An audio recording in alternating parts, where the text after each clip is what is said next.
Assalamu alaikum, everyone. We'll get started. Thank you for coming. Today we have a very exciting program ahead of us.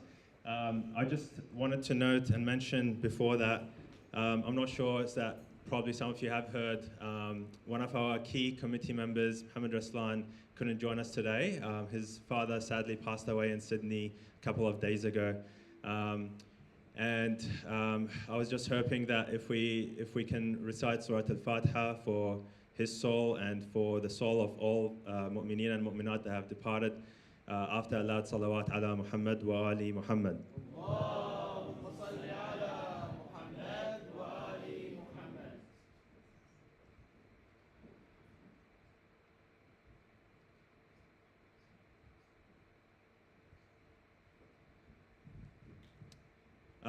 In saying that, Hamid Raslan was really helpful for us to continue with the program as we should do. In the first instance, what we'll have is a beautiful recitation, inshallah, of the Holy Quran. This will be followed by an insightful talk by Dr. Nicholas, and then we will have obviously, just because of the prayers a bit earlier, we might actually do the prayer first before the main segment, before the talk by Dr. Nicholas, and then we'll have a small interactive session as well. And later on, one of our favorite parts, the social activity, just eating with one another and socializing, inshallah. So I'd like to introduce Mustafa Ziyara to read the Holy Quran.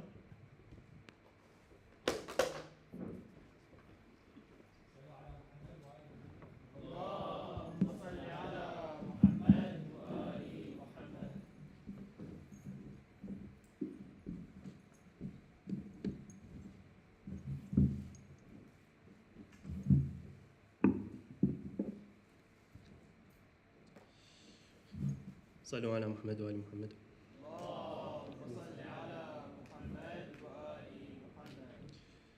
أعوذ بالله من الشيطان الرجيم. بسم الله الرحمن الرحيم. وما من دابة في الأرض إلا على الله رزقها ويعلم مستقرها ومستودعها كل في كتاب مبين. وهو الذي خلق السماوات والأرض في 6 أيام وكان عرشه على الماء ليبلوكم أيكم أحسن عملا. ولئن قلت إنكم مبعوثون من بعد الموت ليقولن الذين كفروا منهم إن هذا إلا سحر مبين. ولئن أخرنا عنهم العذاب إلى أمة معدودة ليقولن ما يحبسه ألا يوم يأتيهم ليس مصروفا عنهم وحاق بهم ما كانوا به يستهزئون. ولئن أذقنا الإنسان منا رحمة ثم نزعناها منه إنه ليئوس كفور. ولئن أذقناه نعماء بعد ضراء مسته ليقولن ذهب السيئات عني إنه لفرح فخور. إلا الذين صبروا وعملوا الصالحات أولئك لهم مغفرة وأجر كبير. فلعلك تارك بعض ما يوحى إليك وضائق به صدرك أن يقولوا لولا أنزل عليه كنز أو جاء معه ملك إنما أنت نذير والله على كل شيء وكيل. أم يقولون افتراه قل فأتوا بعشر صور مثله مفتريات وادعوا من استطعتم من دون الله إن كنتم صادقين فإن لم يستجيبوا لكم فاعلموا أنما أنزل بعلم الله وأن لا إله إلا هو فهل أنتم مسلمون من كان يريد الحياة الدنيا وزينتها نوفي إليهم أعمالهم فيها وهم فيها لا يبخسون أولئك الذين ليس لهم في الآخرة إلا النار وحبط ما صنعوا فيها وباطل ما كانوا يعملون أفمن كان على بينة من ربه ويتلوه شاهد منه ومن قبله كتاب موسى إماما ورحمة أولئك يؤمنون به ومن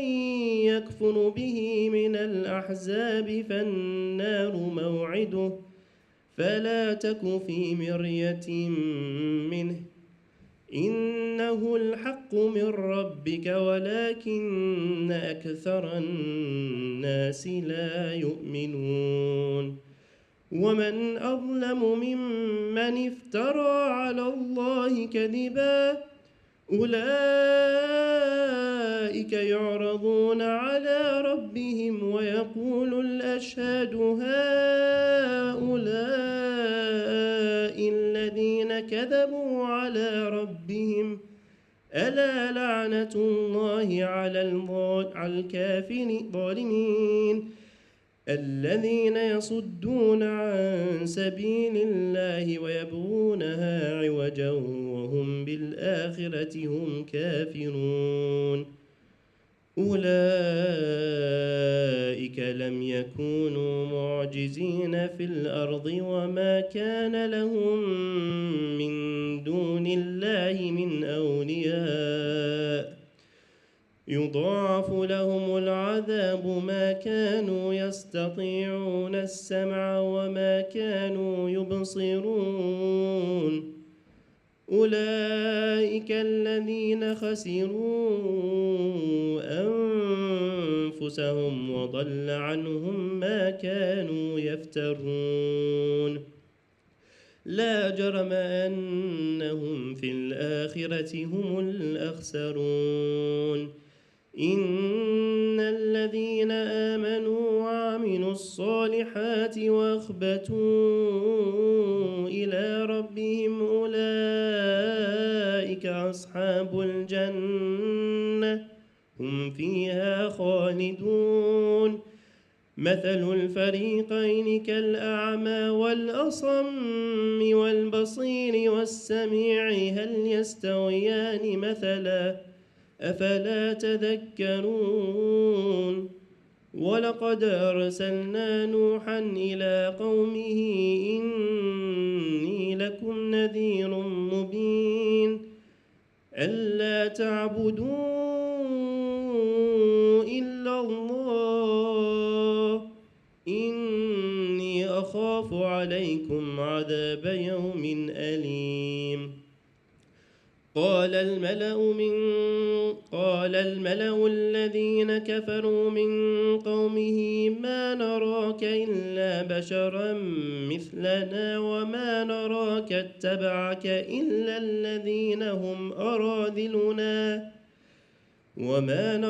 اتبعك إلا الذين هم أراذلنا بادي الرأي وما نرى لكم علينا من فضل بل نظنكم كاذبين قال يا قوم أرأيتم إن كنت على بينة من ربي وآتاني آتاني رحمة من عنده فعميت عليكم أنلزمكموها وأنتم لها كارهون صدق الله العلي العظيم.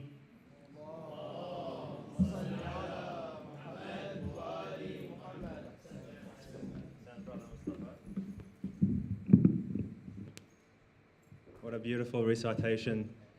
MashaAllah, I honestly think that it should be up there with Inshawi and others in our Quran. Leading into, the holy month of Ramadan is upon us, the month of the Quran, starting from next week. Inshallah, we have a beautiful program outlined. We wanted to share that with you today. Laith will have a discussion with you guys about what that might involve. It's basically going to be 22 nights out of the 30, and inshallah, it's a well-planned organization, a well-planned program, a collaboration between the two organizations, Barakah and One Light, inshallah.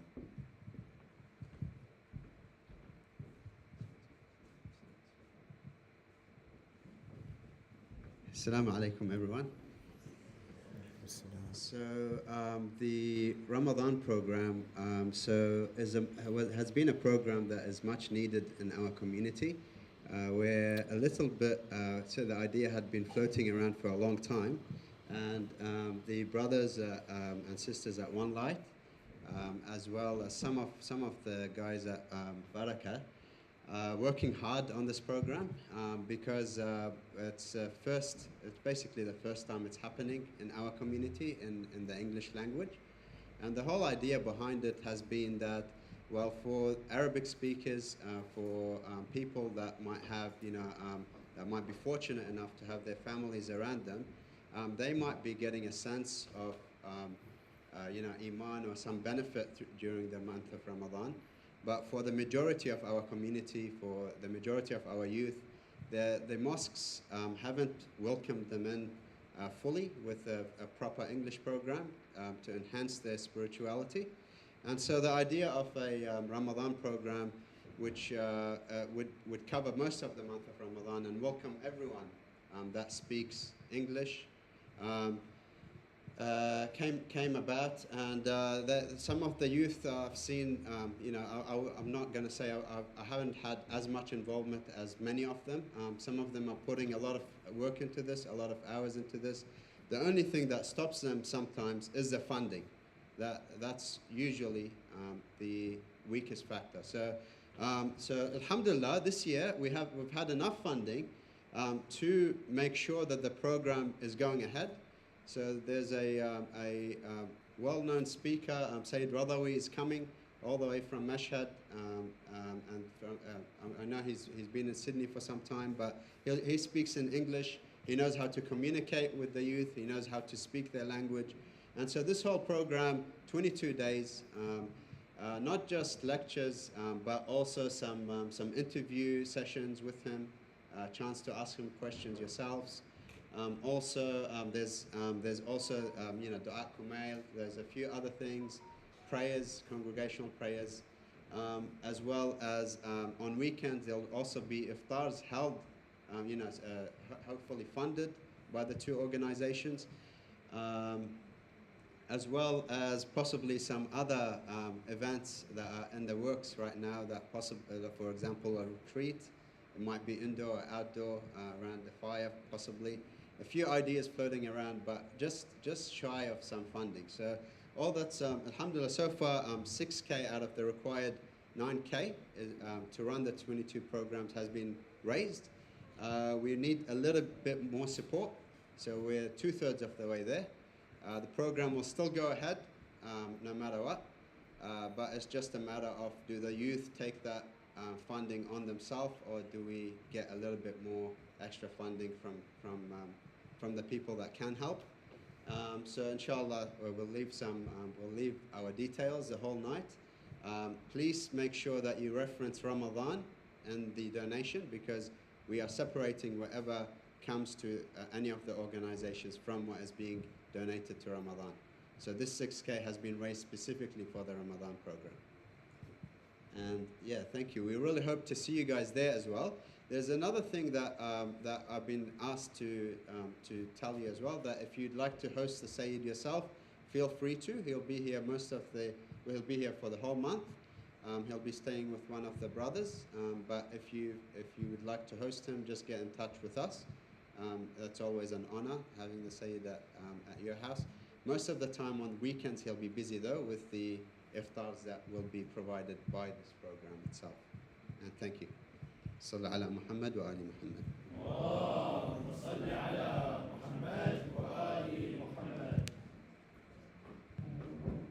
Okay, just a couple of minutes left until Salah. So if you wanted to get ready, make wudu, inshallah, and if you can push up the chairs just to make room, and we'll pray and return for the main segment.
the University of Auckland in political theory. The title of the talk is Scholars, Islamic Law and the State. For those of you who have met Nick throughout these programs, you'll already know that he's very pleasant to talk to, a very insightful person, and we can't wait to have him give us an actual lecture today. That should be really amazing, inshallah. So with a loud salawat ala Muhammad wa ali Muhammad, we'll introduce Brother Nick. Thank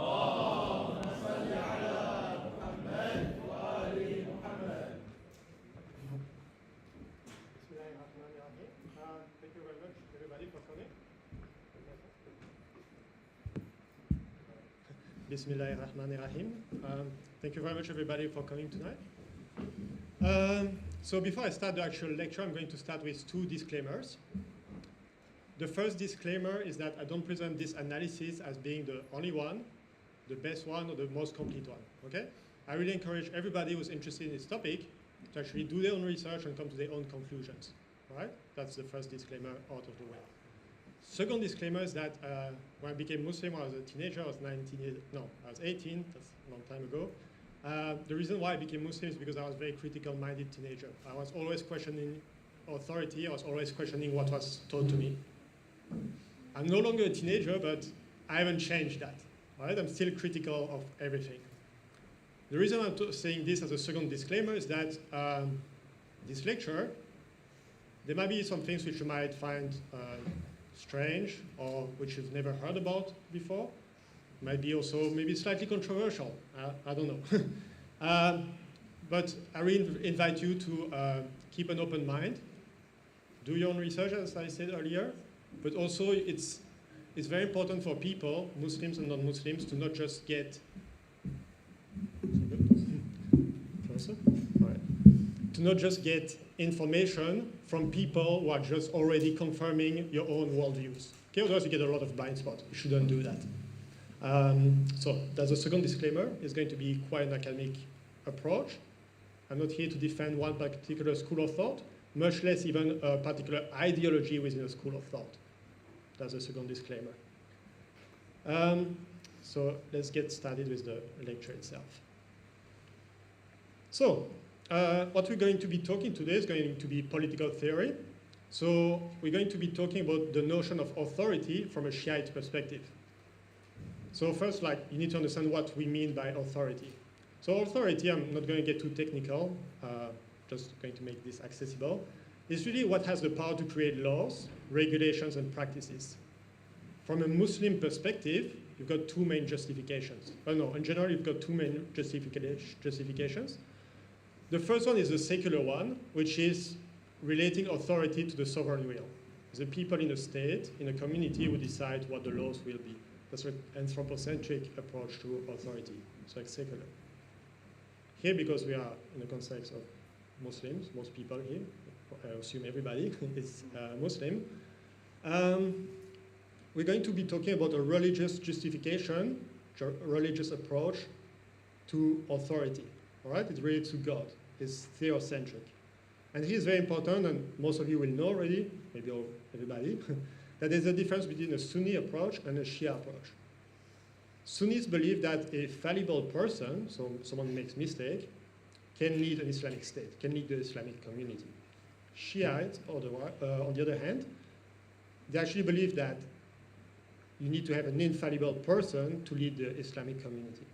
Right? It's kind of obvious for people here, but this is actually very important for the rest of the lecture.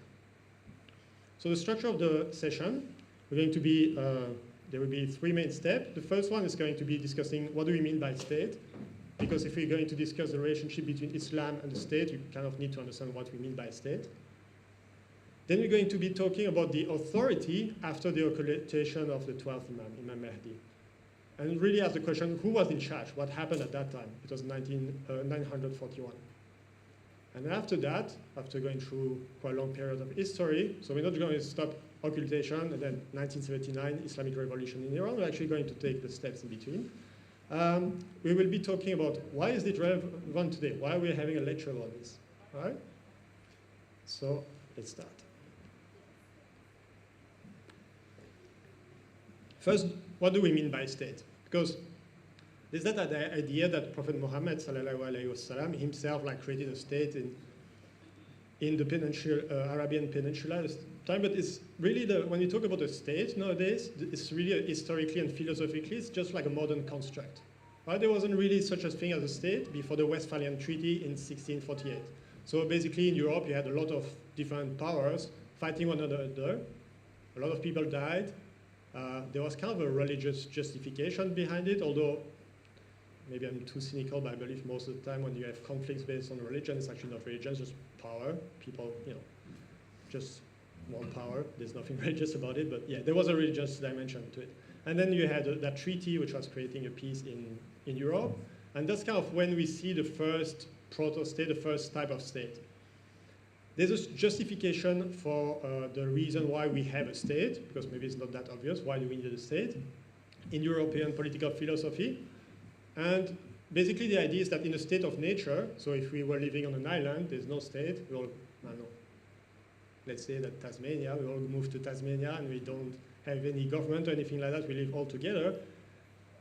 It wouldn't be that nice actually. So you have Thomas Hobbes, is one of the main political philosophers who talked about the notion of state. He said that life in that state would be solitary, poor, nasty, brutish, and short. So basically it's the idea that if we don't have a government, we're not going to be living in harmony and peace. We're actually probably going to kill each other because of limited resources and this kind of stuff.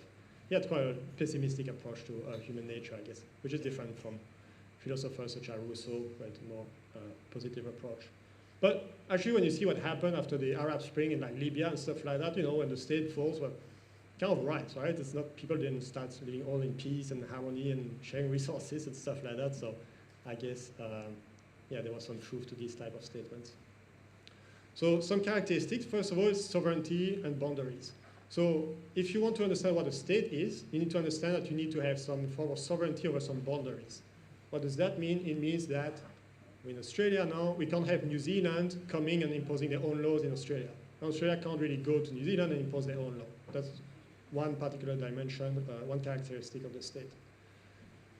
Then it's also the idea that some people are in power, and these people, however you choose them, make the law. Sometimes they're not chosen, just dictators, and they're just there because of brute force. The third one is that they have a monopoly on the use of violence.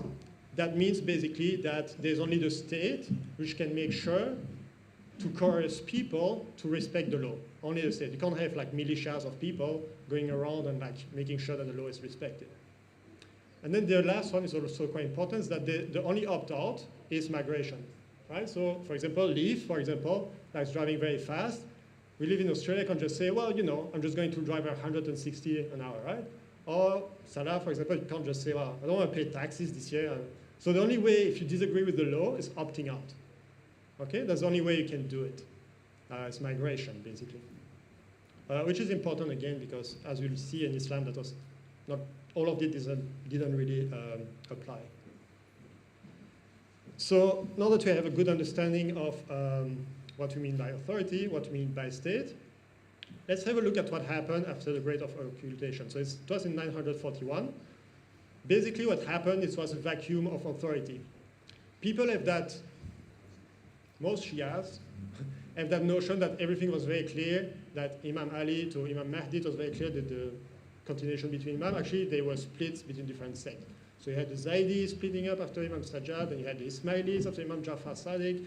So it was not that straightforward. And at the time of Imam Mahdi, well, it's like, what's going on now? What are we supposed to do? And an example to show that scholars didn't really have a plan is that, homes, the taxes, they actually told people to go and bury their homes on the ground or throw it into the sea. So they didn't know. Maybe Imam Mahdi is going to come back 5 years, 10 years, 20 years, 30 years, we don't know. We scholars don't really feel like we can use this money, it's not ours, it's the imams. So let's bury it in the ground, all right? But of course, after a while, you realize, well, what if, it's going to take a while, maybe a few centuries or something. What if, maybe you should do something, right? And that's when scholars started playing much more of a role in the Shiite Islamic community. And you've got kind of a split here between two different tendencies, between what's called the Akhbaris, so it's people who believe, no, we only need the Quran and the Hadith to come up with ruling, all right? We're against ijtihad. I'm going to explain next what ijtihad means. And then you had the Usulis who used ijtihad, and it's kind of a form of reasoning, which I will explain after. And the thing is that at the very, very beginning, it was mainly Ahbaris, because very close to the Imams, but very quickly, Shia Islam turns toward Usulism, because of the fact that at some point it was quite close to Sunnis as well. Sunnis also use reason and these kind of things. It became very Ahbaris under the Safavid Empire, something which is quite important, but then that kind of like disappeared. And Usulis nowadays represent the vast majority of scholars. I don't have data, I don't think anybody's got data, but it's probably around 90, 95%, something like that. Ahbari is really, really small movement nowadays. So it's clear, Ahbari, so you only need Quran, a Hadith, and that's enough. Usulis, well, actually, no, you've got contradiction between Hadith, and you actually need to think a bit and be critical and analyze and stuff like that. So, as I said, one moment. As I said, scholars slowly started playing much more of a role in the Islamic community.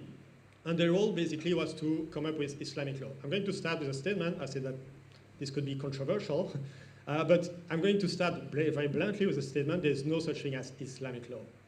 Right? We don't have a book in black and white, which is, drafted by the Prophet, which looks like the Constitution of the United States or something like that. We don't have that. We have the Quran, we've got Hadith. Quran is open to different interpretation, this kind of thing. So we don't have a really clear book of law. There's no Islamic law with capital I, capital L. All right? So the current laws which we have, it's not that we don't have any laws, we don't have fiqh, of course we do, but they are the product of what we call ijtihad. So ijtihad is using reasoning to derive laws based on a hadith and the Quran. And when the mujtahid, so the person who can practice ijtihad, comes up with laws, you've got 4 sources of law. And this is super important. I want you to understand, because when you go back home tonight and you do or don't do something because you respect Islamic law, it's really good to understand where that comes from, okay? So it comes from A, the Quran, B, hadith, C, consensus, and 4, qiyas akal, the use of reason. Right? This is kind of universal. Okay? This is not controversial. Even Sunnis follow exactly the same thing. There's a difference, however, is that some school of thought, and even some scholars within different school of thought, prioritize these things slightly different. Right? So, for example, Ali and myself, we both agree on A, B, C, and D. Okay? However, Ali puts a lot more, I say Ali because I'm pretty sure there's someone called Ali here. So if Ali, for example, thinks that A is really important, I agree with him on A, but I think that B is a bit more important. He believes that C is not that important, but I believe C is very important. Even if we agree on these 4 different sources of law, the fact that we put different emphasis on different sources of law may lead to actually quite different conclusions. And the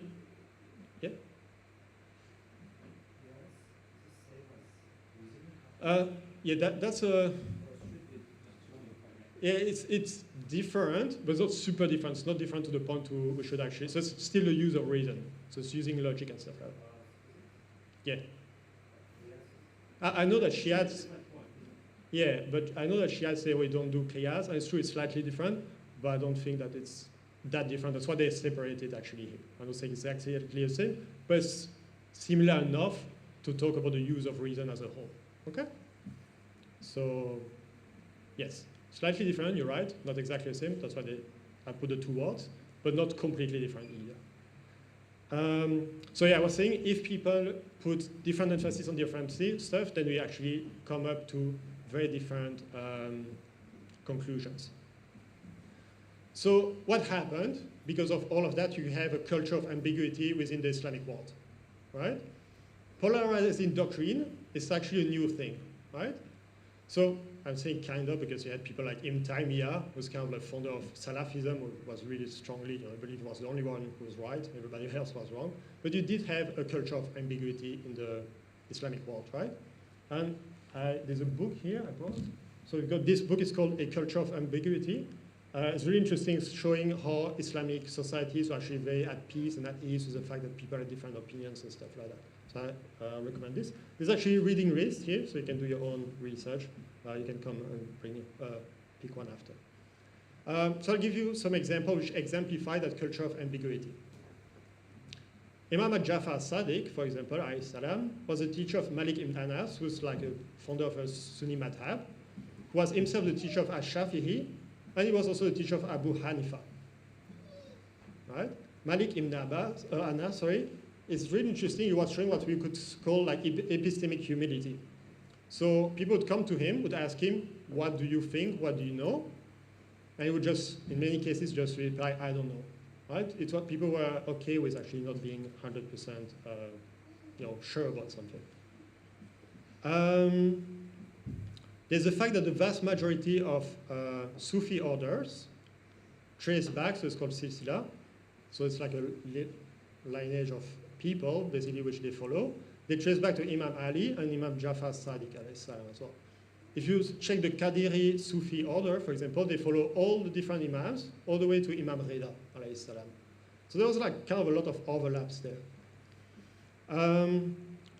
Early Shia scholars also disagreed on topics. So for example, the meaning of infallibility, you have differences of views between Sheikh Saduq and Sheikh Mufid, for example. So the result of all of this is like a culture of Islamic pluralism.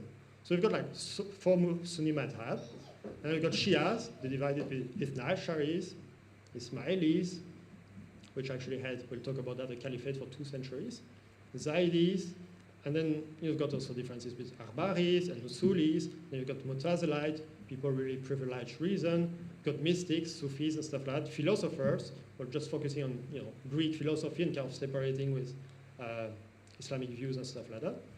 And then you had literalists. People just, like in time, just follow a thing and don't get into philosophy, don't get into mysticism, just stick to the text. But you had all different approaches. That culture of ambiguity meant that things were not that black and white, and that things were thought on a spectrum. So they used quite a lot of the words like likely and unlikely. This is likely to be halal, this is unlikely to be haram, and stuff like that. Scholars at that time saw that ambiguity as almost like a blessing. Let's be fair. We believe that God can do anything, and that if God wanted things to be very clear, things would be very clear. There is ambiguity. They saw that as part of God's plan. Why? That's a theory. Is that it forces people to actually exchange ideas, debates. It forces people to actually reflect on the text, engage with the text. So people are, for many centuries, Muslims who are happy and fine with that ambiguity. It's not really the case anymore. We really want to go on Google and Google stuff, and this is halal, this is haram, and stuff like that. This is coming really from an ideologization of Islam. Islam as an ideology. Ideologies work as in like excluding different views. It's just a very strict set of rules, and there's no place for ambiguity or anything like that. So yeah, there was that culture of ambiguity. There's a book I said, and feel free to use it. Also, you've got book and stuff, you can come after and have a look. There's Muhammad Baqir Sadr and book on Sharia and stuff. You can have a look after that. Feel free to, don't take them home, or let me know if you do. But feel free to have a look, and there's that reference list. So, before we talk about, we're going to be focusing really on the Safavids, right? But I think it's important for people to realize that Shiites, although yes, they have been oppressed for many centuries, they did also have political power for quite a lot of time as well. So you had the Buyids in Baghdad, all right? So it was an Iranian dynasty, which was covering both Iraq and Iran. And it's quite interesting because the golden age of Islam in Baghdad was actually under the Buyids. So it's kind of like showing that Shiites did a good job in a way. What is interesting here as well is that they were Zaydis at the beginning and then kind of became Shiites, but also that they were not trying to impose their views on people. So there was a culture where you had actually like Christian philosophers and Jewish philosophers, and you had Sunnis and stuff like that. You also have the Fatimids, who were in power for a very long time. That's over 2 centuries. So the Fatimids, they were Ismailis. They were in the north of Africa and a part of the Arabian Peninsula as well. They played a very important role. So they were they were Ismailis, means they were more interested in like very mystical forms of Islam, using reason as well. But also they had a very strong Shia identity. And that very strong Shia identity and the fact that they played a very important political role, they founded, for example, Al-Azhar, the university in Egypt, which is the main Sunni university. the Fatimids, because of that dimension, they also force the Sunnis to kind of organize and become more Sunnis in a way, right? So I was mentioning earlier the Buyid, like the fact that people were kind of all overlapping and stuff like that. Because of that thing, the Sunnis became more Sunnis. And we'll see that the Safavid Shias became more Shias as well. Yeah? What do you think the Buyids became followers? I don't know. I've read stuff, but there was not many references, so I don't know. Some people may be cynical. They say it was for political reasons, but I don't know. So I just be very candid. I don't know. Yeah, I'm not sure anybody knows actually. It's really hard to know the motivation of people 1,000 years ago. There is the other thing that they remain as they Ah, yeah, I've read that as well. That's true. It's not the majority opinion, but it's true that some people argue that. Thank you. That's why I say when people should question and stuff. Thank you, brother. So, despite the fact that you had the Buyids and the Fatimids, before the Safavids, you could say that Shia scholars, basically, they were marginalized and advising the people, advising the communities. Now, that was the main role. Then during the Safavids, things kind of changed. They became like collaborating advisor of the kings, right? And it's kind of a, personally, it puts me a bit it's a bit uneasy for me because the Safavid dynasty, they were kind of like, they were actually not kind of, they were really Sufis. And they had like weird concept. They were kind of like calling themselves divine incarnation, like the shadow of God. Got a book here, The Shadow of God and a Hidden Imam. All right, so there's a whole book about Shia Islam between the 12th century or something until the 18th century. So that's kind of interesting as well to know. So under the Safavids, that's where scholars started playing much more of an important role. You've got people like Karaki, for example, who are actually, when you talk about Wilayat al-Faqih, which I will discuss later, it's not really Khomeini himself invented that. Like you have people on the Safavids already talking about this. Under the Safavids, that's where, personally, but it's my own preferences, I think things get really interesting. You could say, and it depends on the geography, okay? Don't get me wrong, this is just a 45-minute lecture, so you don't divide everything. You can't get in depth in every single thing. But under the after the Safavids, scholars became social critics. So you've got the example of the tobacco protest. So basically, the British were in charge of growing tobacco and selling tobacco and things like that. And to weaken the British economy, you got scholars, so Mirza Hassan Shirazi, who actually made a ban on tobacco. So it shows how scholars can play a very important political role without being in power. And then you've got the constitutional movement as well from 1905 to 1911. And the main leader, I guess you could say, was Mohammed Kazim Khorasani, Akhund Khorasani. What's really interesting here, it's quite a long quote, so I'll quote him after this, that the first democracy in the Middle East was actually the product of Shia scholars actually engaging with this type of theories. So it's quite long. This explains kind of like the traditional approach, political approach, and I'll talk about different approaches after. So according to Shia doctrine, so this is not me talking here, it's Khorasani. I will check the references because I don't speak Farsi, unfortunately, so feel free again to go and have a look. According to Shia doctrine, only the infallible Imam has the right to govern, to run the affairs of the people, to solve the problem of the Muslim society, and to make important decisions. That's what I mentioned earlier when I said the difference between Sunnis and Shias.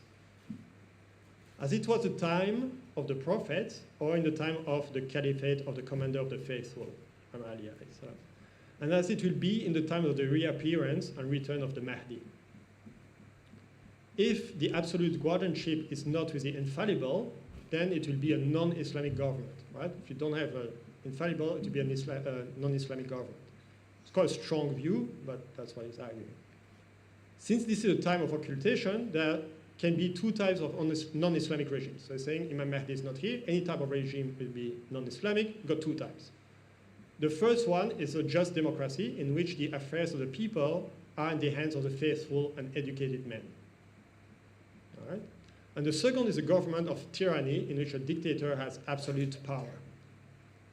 Therefore, both in the eyes of the Sharia and reason, what is just prevails over the unjust. From human experience and careful reflection, it has become clear that democracy reduces the tyranny of the state, and it is obligatory to give precedence to the lesser evil. So here the argument is we can't really have an Islamic state at the moment because we don't have Imam Mahdi present here. So we've got two different systems. One is the democracy, the other one is Shah of Iran type of thing, Saddam Hussein type of thing. That's worse than having a democracy, so it's in favor of a democratic system. Not an absolute, you would prefer Imam Mahdi to be here, I think, but that's basically the notion. We can't really do anything, so democracy is better to have than having a dictator. Doesn't mean that democracy is the best system, but it's the best in this particular situation. That kind of has changed in 1979 with the Islamic Revolution. What people need to really understand with the Islamic Revolution is the general context, all right? It's the context of American imperialism, decolonization, Islamism, and a very strong turn from Islam as a form of ideology. So you got people like in the, I don't know if you've read Ali Shariati talking about black Shiism, red Shiism, for example, is a very strong example of what you can call an ideologization of Islam. Then you've got people in Sunni world like Sayyid Qutb and stuff like that. You also had disagreement among scholars. Here I'm going to be very specific because it's important sometimes. All scholars kind of agree with the concept of wilayat al-faqih, so the concept of guardianship of the jurisprudence.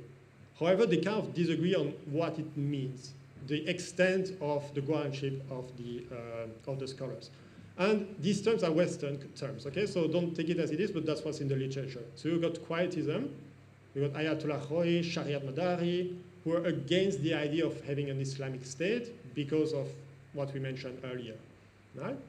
And then you had more activist scholars, so Ayatollah Khomeini, Mohammed Baqir Sadr, although had different approaches to Islamic government, but they were in favor of having an Islamic government, despite the fact that we don't have Imam Mahdi here. And if you have a look at the Middle East right now, you kind of have these two models there. You've got Iran on one hand, you've got Iraq as well, right? So there's no real consensus here about what's best to do in terms of the current occultation of Imam Mahdi. You've got two different approaches, and quite cordial most of the time, not always, relationship, because you do have some conflict between scholars, which are a bit not ideal, let's say. So how is this relevant today? It's kind of funny because I'm saying how is this relevant today? Now I'm quoting like a philosopher from like 400 or 500 before Christ, Aristotle, okay? So I don't know if this is big enough. So Aristotle had a view which is very close to the Shiite one, which was that in an ideal world, a royalty, so having one leader, focusing on the common good, was the best form of governance. Then you had an aristocracy, which is a smaller group of people also focusing on the common good. And then you had the masses also focusing on the common good. So that's in an ideal world, the best would be just one person, or a small group of people, and not great. You have some form of democratic system, constitutional government. However, Aristotle was arguing that these forms of government, which are ideal, theoretical, abstract, always somehow become corrupted, right? When a system which has only one leader becomes corrupted, it becomes a tyranny, right? Dictatorship. When aristocracy becomes corrupted, it becomes an oligarchy. It's rule of the rich. It's also called plutocracy sometimes. And then we have a democracy. So Aristotle is kind of saying that democracy is the worst, but in the real world, it's kind of the best. Because it's like a corrupt form of so it's hard to say actually. So it is the best because it's a curse. It becomes the best because it is, in the real world, the lesser of all evil. Because all of these systems become evil, and it's much worse when you have only one person who's not looking for a common good in charge than if you have everybody. That was basically the argument. That's very close to what Ahun Khorasani was saying, which is democracy is, we want an Islamic state with Imam Mahdi and peace and everything, but can't have it now. So democracy is better than having this type of system. So there's very strong similarities here between Aristotelian thought and the Shiite thought. Well, the classical Shiite thought, let's call it that way. So this is where maybe it's going to get controversial, you see. And again, more than happy for you to ask questions. And again, remember my first disclaimer. So there's that idea that it is impossible to have an Islamic state. This book here the impossible state. Why? Let's go over different reasons for that. And again, you may have different views, different understanding. The first, maybe I should have put a reference here, but you all know that ayat, I'm sure. If not, you can Google it. In the Quran, there's that idea that you cannot have compulsion in religion. Can't force people to be Muslim. Can't, come with a sword, pray, it's time to pray. Can't do that. There's a classical position from a Shiite perspective, which I mentioned earlier, about the difference between infallible, fallible leaders. There's also the importance of intention in Islam, right? If you pray, and you don't pray because of your love for God, you're not really praying. It's not really accepted. You need to have the right intention. You shouldn't be doing Islamic stuff, Islamic things, because the government tells you, because your parents tell you, because your culture tells you. You should do it because it's in your heart. All right? It's the importance of intention. Then, and that's, I think, if you want to focus on something, you can disagree with me on everything, but I don't want you, well, we can have a debate after, I don't want you to disagree on this one. There's an inverting of priorities here. Right? There's an emphasis on fiqh over suluk. What is Islam? Islam starts in your heart when you want to get closer to God. Suluk is that notion of like spiritual journey towards God. Right? It's not something you can fake, not something you can force people in. Suluk is just really you recognizing the existence of God and wanting to loving God and getting closer to God. That's internal journey, right? And when you get that close relation with God, all of the fiqh stuff, prayer, not drinking alcohol, not partying and stuff like that, it comes naturally, right? You're not doing it because you have to, you do it because you love God, right? If you have an Islamic state, you're inversing this. You're trying to put fiqh first, right? An Islamic society can arise, but only arises when you have that suluk, when you have that spiritual journey, when everybody in society loves God and prays out of love of God and these kind of things. If you force people, if you don't have that suluk, if you just have fiqh and you force that on society, basically it's like a caricature of Islam. It's just the same thing as when people pray because their parents tell you to pray or because culture tells you something like that. It's just like the outer shell. There's nothing inside, right? I think that's really important. So having an Islamic state kind of invert priorities. You can still have an Islamic society if everybody is Muslim. You could have an Islamic society in Australia or wherever. If everybody just becomes Muslim, doesn't matter what the state does, or tells us to do. And that's might be also controversial. It's kind of almost like an anarchist approach to Islam, where basically you form little communes and stuff like that, and start living by the rules of Islam, regardless of what the state tells you. There's also the idea that Islamic pluralism, right? You cannot have multiple laws in a state, right? You can't have people disagreeing and you just have one law. The problem is that if we do that, which law? Huh? Are we going to follow a Sunni madhab? No, okay, we're mainly Shias, all right, we still have a minority of Sunnis who don't know what to do. Which marja do we follow? You know what I mean? Like, it creates that multiplicity of views. If you look at what's happening in Senegal, or if you go to Sumatra, in Indonesia and stuff like that, Islam is very different, right? And you've got differences even within Shias and stuff. So that multiplicity is really hard to have just one law for everybody. And it's not how it worked in the past. So you had like leaders, Muslim leaders, but basically like people were following their own scholars, both in Sunnism and Shia Islam. And sometimes those scholars have tried to impose a view. So for example, I was talking about Mutazilite, and you had the Habasi, they were trying to impose that on the population. It's kind of weird that after like a century or so, like it kind of like didn't exist anymore. So it shows that when you try to impose things on people, it doesn't really work. I'm going to read a narration. Do I have a bit of time? Yeah. A narration from Imam Ali. It's, disclaimer, it's quoted from Ghazali, who was a Sunni scholar, but I believe the hadith is in line with Imam Mahdi, so I'll read it. Again, disclaimer. As Imam Ali, so Sunni but still calls Imam Ali alayhi salam, once remarked, give ease to human hearts, for when they are forced into something, they go blind. All right? It's not, I know a lot of people, so I grew up in a Catholic environment, and I know some Muslims actually have had the same experience, where basically just people give up religion because they feel like people are just forcing them and stuff like that. So that's that one. Last one, which I don't think is very controversial either, most people here will agree, is that notion of impurity of politics. Politics, and I've got quite a lot of knowledge about politics.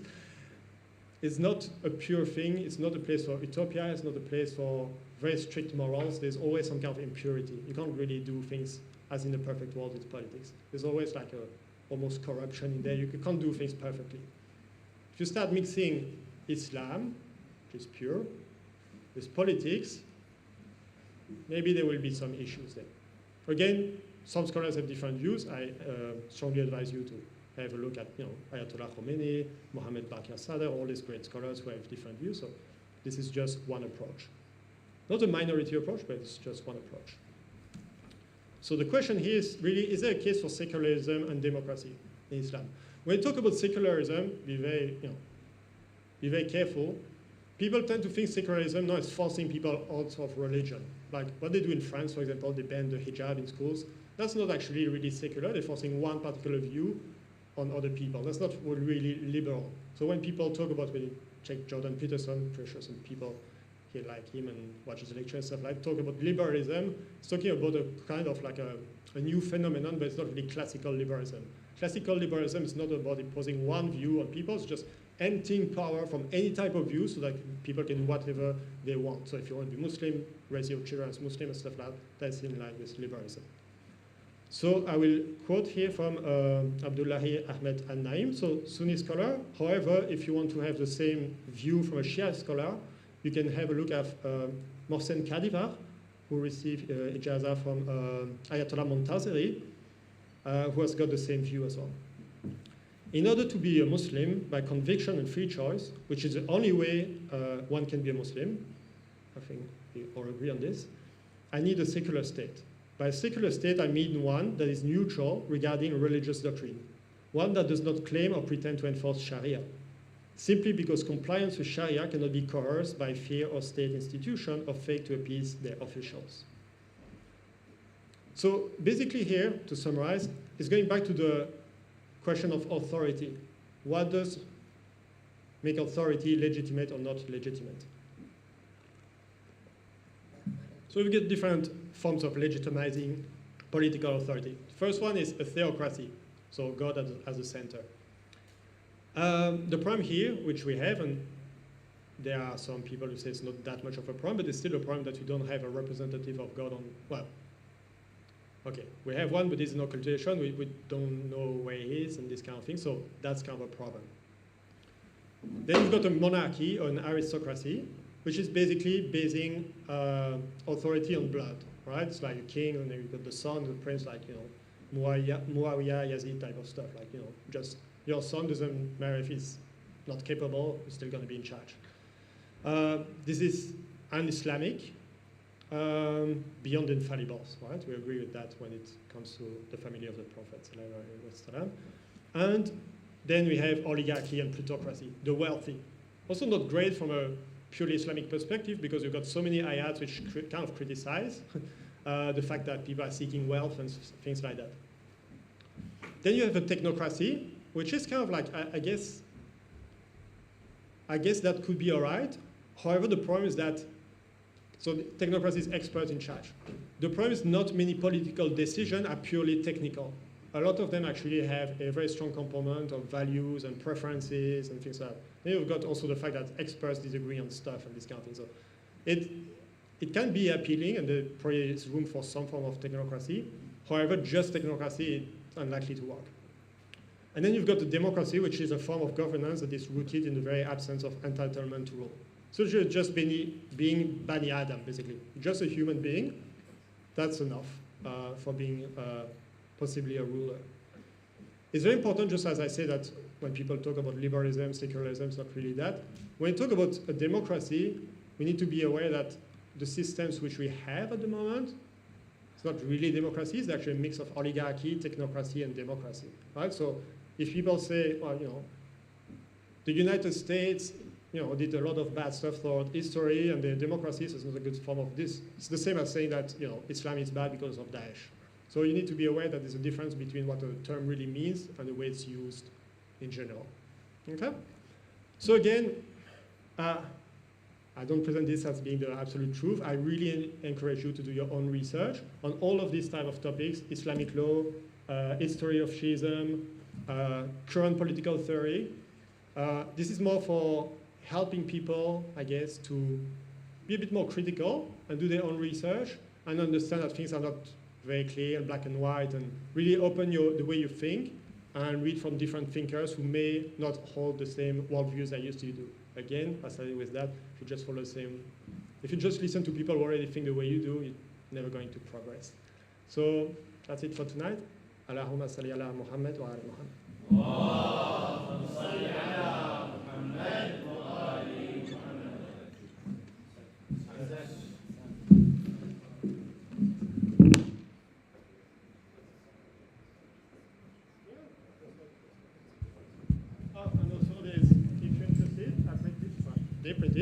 They printed 30 reading references and stuff, so you can come and pick one here. If there are not enough, you just take a picture, I guess, with your phone of it. All right? Sounds good. Thank you, brother. Thank you, Dr. Nick. What an insightful talk. A very unique presentation, and alhamdulillah for Brother Nick for delivering that. Dr. Nick is happy for us to approach later on if we had any questions about any of that was discussed. And of course, as he mentioned, there's all these different books that you can scan through and the references as well. I'd like to introduce the Shaban brothers to take us through the next segment, which is the interactive segment. So Muhammad and Ali Shaban. Salli ala Muhammad wa ali Muhammad.